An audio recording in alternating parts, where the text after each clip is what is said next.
My name is Adibuja Sisoho. I work for the National Radio and Television back home.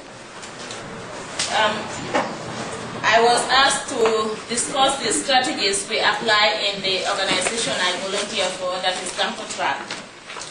And first of all, I want to give you a little bit of background to what GAMCOTRAP is all about. GAMCOTRAP, as said, is the Gambia Committee on Traditional Practices affecting the health of women and children. And it has been in the forefront of creating awareness about issues affecting us as women. And most of these issues relate to traditional practices, in particular female genital mutilation. We discuss women's empowerment, the need for positive attitudinal change towards improving the status of women. We use participatory approaches. Activities carried out include lobbying, advocacy, training, consultancy work, community-based program, research, documentation, and publication production. Because of harmful traditional practices affect women in various degrees and forms throughout their life cycle, GAMCOTRAP campaigns adopt multi-sectoral approaches involving children's rights, the human rights of women, education, social development, and health education. Whilst the goals of GAMCOTRAP have not changed over the years, there has been a general move towards incorporating the eradication of female genital mutilation, FGM, into part of a more comprehensive program. Education is one of the main pillars in the process of eradicating female genital mutilation.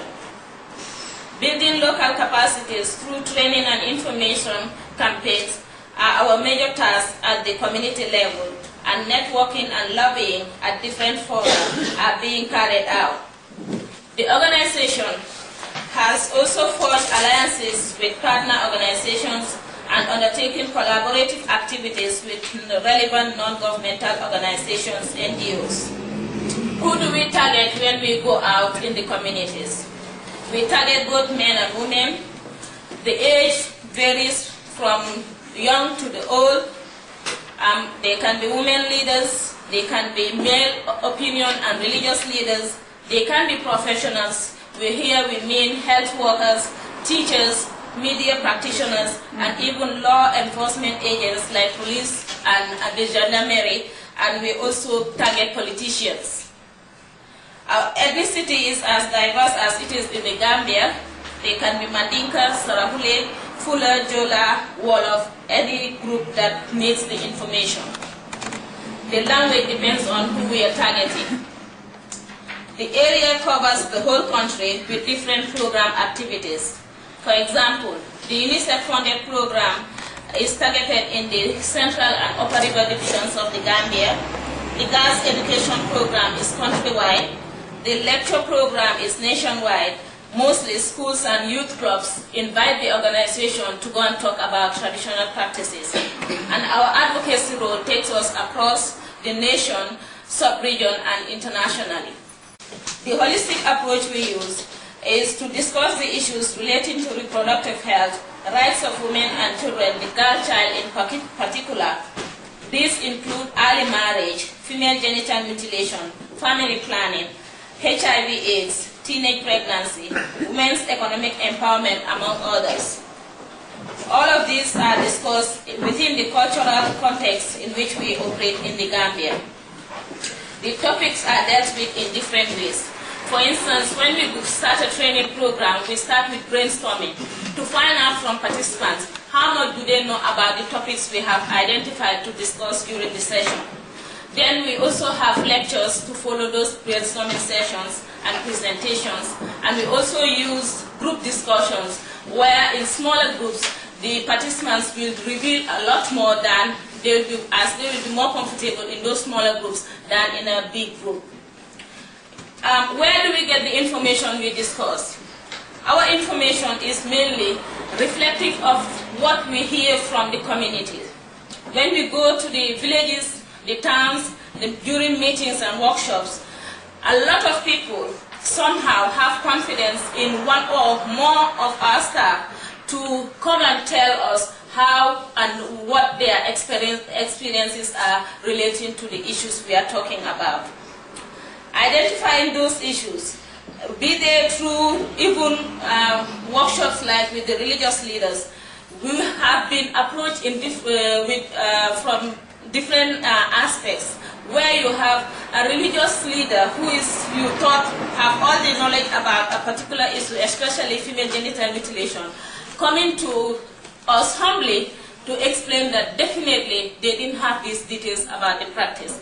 They were just ignorant about it because it was a taboo, nobody talked about it, so it was assumed that everything was okay. And this is how we gather this information. Like, if we go to the community and we found the women at the well, some of us will go out to help with drawing the water. As we are doing that, we are discussing with them. And they are more confident in that status to reveal a lot more than if they have a big group sitting down to discuss. So we use that approach. Or whether they are doing their pounding. In fact, when we join them to do the pounding, they'll be laughing, surprising that they thought people from urban areas cannot do the pounding. And then we explain to them our backgrounds and how things have changed, going to school, doing the pounding and all those things. This is the way we build confidence within the target group and try to get information. We call the Council of Elders, if there is one readily accessible, or they have village development committees, they call them. Or if they are not well organized, they don't have a well organized village development committee, each of those committees have their recognized community leader as a women's leader, as a youth leader, and then the men also have influential people in the community. So these people are called by the Alcalo, and then Gampostrap representatives there will repeat what we told the Alcalo about our mission so that they will understand from us why we are in the community. And from that process, then the target group we are interested for that particular trip will be identified. If we are interested in the women, they will identify the TBA, that's the traditional birth attendant. They will identify the women's leader, and then together we will discuss in detail without the other men who are around to further discuss how we are going to strategize and make a program into the community. And then during workshops, we also give respect to our religious issues such as prayer time. Because when you're doing a program and it's prayer time and people are interested in going to pray, they will not listen to what you're talking about. You have to respect those during your programs. For instance, we went to Kantelikunda. I'm sure most of you don't know, but it is one of the remotest places in the Gambia next to Fatoto village in the Upper River Division. When we went there, we were doing a focus group discussion, finding out information about the practices and how the different traditional practices are done in the community. It took us days there. We didn't realize that the community members were also observing us, the way we deal with them in the community. And it was on the last day when one of the old women started singing for us. And listening to the song, it was interpreting that when we came, we ate their food, we drank the water they gave us, and we didn't look down upon them. And these are things mostly people look as not important, but they are very important. For instance, when you are given a cup in a community to drink, you know for sure that this cup is really dirty.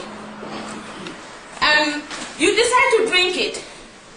For some people, they won't drink it because they look at the cup and say, what a dirty cup, why should I drink water from this? We don't do that. What we do is we drink from the cup, and then we use that opportunity to sensitize them about the importance of hygiene and how to keep that cup clean, away from the young ones, away from the flies and all those things. And within that, even though we are there to discuss female genital mutilation, we are concerned about their general health and well-being. And that was an opportunity to explain to them how to keep the cup clean. And these are things they appreciate. And I remember one of them, which I have put into my presentation, by Denaba, is the women's leader in Kantelikunda. She told us at the end, you did not wipe your feet with a handkerchief when we took you up the hills, and you drank the water we offered you. That was why we are willing to share our experiences with you. During the trip, going uphill, we had lots of information about the community. How many kids died because of female genital mutilation? They told us during that trip. It was not during the meeting. So, how you approach people, how you bring yourself down to a level, not because you want to be looked down upon, but because you have to be understood by the people you are dealing with. As we approach our activities in the communities, discussions are a very important aspect of our activities, because it is during these discussions that a lot of issues are revealed among themselves. For instance, when you bring together circumcisers from different parts of the country, the experience was that some of them were shocked. But when the circumcisers met and discussed what they do, that was a shock for some of the circumcisers who thought that, no, that's not possible, it's happening here. Yes, it is happening, because that is the way they understood what they were doing. So information sharing is important. The other issue I wanted to raise is, when you're dealing with people, we are sure that in Gampotrap we have divided the Gambian community into three. People who will listen to you and accept immediately what you are talking about. Another group who will listen to you, but they want to watch and see who will die first before they enter. And then you have another group who will never, ever accept what you are talking, despite all the information and knowledge. So we try to base our energies and our activities with the first two groups. That is those who will listen to you and understand immediately and accept what you are talking about. And the second group that will listen, go back, do further research on their own so that they will come back to us. And we have very sincere ones who even came back to us to tell us, we're sorry, at first we had a misconception of what you were talking about. We've gone back to find out more about these issues, and it is right that this is happening and that is happening. So the way you talk to people and the way you try to get information is very important. There is a lot of misconception about Gampotrap. I'm sure if this was a workshop situation and I asked the question, what have you heard about Gampotrap? A lot of negative issues will come from some people. But it happened with one of the National Assembly members when we were trying to organize an internal meeting for National Assembly members from all the parties in the Gambia. From the ruling party, the person who came said, at first when the invitation was sent, the person was told that she should not honor the invitation because the organization is against government. The person sought another opinion and was told, if you want to know what they're doing, why don't you go? He said, okay, I'll go and spend maybe a few hours to find out what's going on. The person spent the whole day with us. It was a shock and a pleasant surprise that the person, since then, even if the person hears an activity where we are not sure of the type of information we hear about organizations, it is better to find out what they are doing. Because an embarrassing situation happened in Upper River Division with a young man. We went there discussing as a focus group with different target groups. We wanted to discuss with the male youth, female youth, women, and the men. And when we went with the youth group, this boy has traveled all over Europe and now settled back home. Just has a preconceived mind about what to say when he ever meets us. Just said, I know what you people want. You want me to say female genital mutilation is not good and it should be eradicated. I won't say that, because what you people want is our women to be like the white women who, when they see a man, they will just jump over you. I was recording him because we wanted to use the material afterwards to transcribe what we were doing. I just looked at him and said, so, a white woman jumped over you because she is not circumcised. If you strongly believe in Islam, the one you are trying to push here, then you should be dead by now, because in Sharia, what were you doing to have that woman come so close to you to be jumping over you? You know. And then, we didn't realize that the women were in the one of the rooms listening to us. I'm telling you, the number of food bowls we had for lunch that day surprised all of us. Each of them rushed to bring lunch for us. And then said, ha, I come in Maninka, I come wallet, but it be a annual bedtime. And we didn't understand what was going on. It was later that they explained to us how he boasts about issues and, thinking he's knowledgeable and all these things about women's issues. So it is important for us to find out facts about what we are doing and before we make comments. That we are very bold as far as the issue of women's advocacy is concerned. We are prepared to die for it because we strongly believe that what we are talking about is not a white person's issue. When you talk about land, women to have the right to land to cultivate, it's not the white woman who needs that land. It's the woman who goes to the furrow who needs that land. When we talk about girls' education, it is not the white woman who is living in Gambia who needs girls' education. It is us in our culture who decides that you don't have enough money, so I'll take the younger boy, even though he's younger, rather than the sister who is older to go to school. How many of us are here whose sisters didn't go to school while they went to school? These are not white people's issues. These are real issues that are existing in our society. And it is not against Islam to discuss these issues. But these are the misconceptions. Because you think you know more than a woman, you tend to misguide them with information. And I think that is one thing we have to be thinking of and to understand when we talk about issues affecting women. Our networking activities takes us beyond the Gambia. Some people hear about the organization just get the money. That is a very interesting one. Because as far as GAMCOTRAB is concerned, all our funding, most of it comes from the Gambia, with the UN bodies there. What we do is we sit down to write proposals to say, okay, we want to enlighten, let's say, 30 women. Where are we going to do it? We develop that proposal, go out, sell it to the UN bodies or international organizations there. If they agree with what we want to do, they fund us. If they don't agree, sometimes they want you to put their own agenda there. If you don't agree with them, they won't fund you. So you move on and go to another one. This is how we get our money.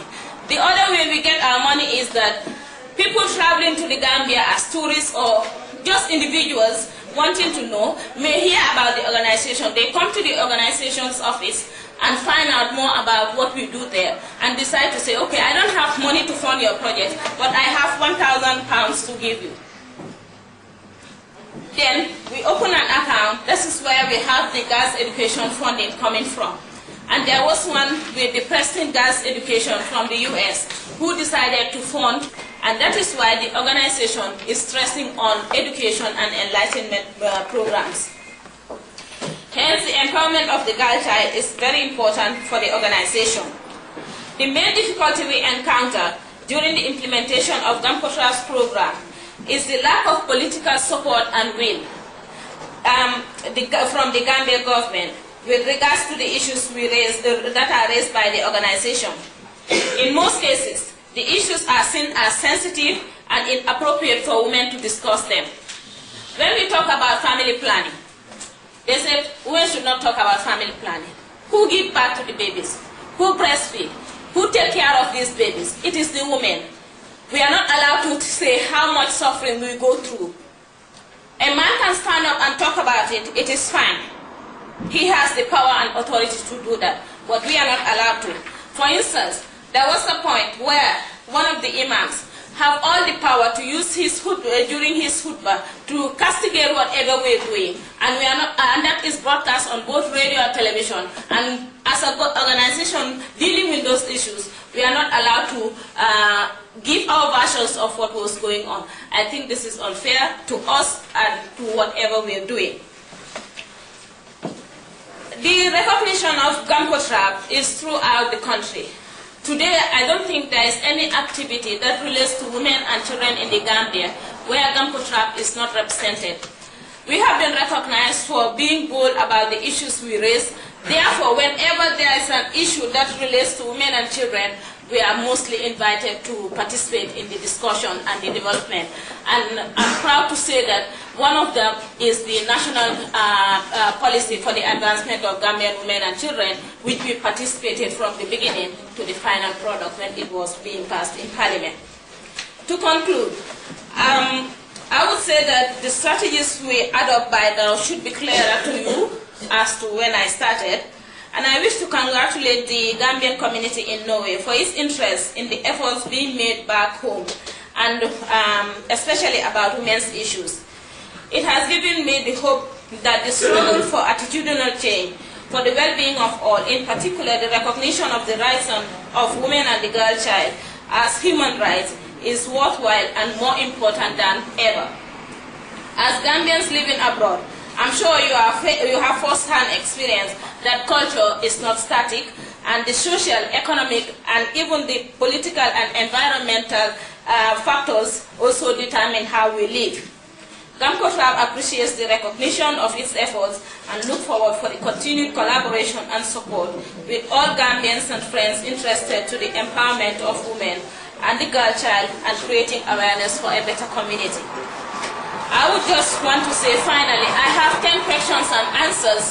I don't think it is fair to delay Doctor anymore. I know I talk a lot, but if anybody is interested in it, I will give it to Omar for you to photocopy it, maybe for those interested.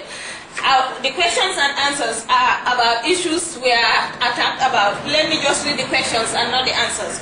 For instance, what is female genital mutilation? Question 2. Female genital mutilation is our culture. Why should it be stopped? 3. Women have survived the practice for thousands of years. Why stop it now? 4. In Gambian cultures, girls have to be virgins at marriage. If they have not gone through the practice of FGM, how can they be virgins? 5. FGM is a religious injunction. Women should not practice it. 6. It is a sunnah, practice or advice attributed to the Prophet Muhammad sallallahu alaihi wasallam. You would want the sunnah to be performed on our women. 7. Some Islamic scholars claim it purifies the woman for the man's pleasure. What do you have to say about that? 8. In any case, I have the right to do what I want with my daughter. Is there a problem with that? 9. What other reasons are there for the campaign to stop the practice in the Gambia? And 10. Anything else you want to say? These are the questions, but I've ended with something to say. Stop, think, act now. You can protect a girl child in your family from female genital mutilation by respectfully discussing it with the parents and enlightening them. You never know how much talking can save one girl from harm unless you try. Do your bit to protect the girl child from all forms of harmful traditional practices.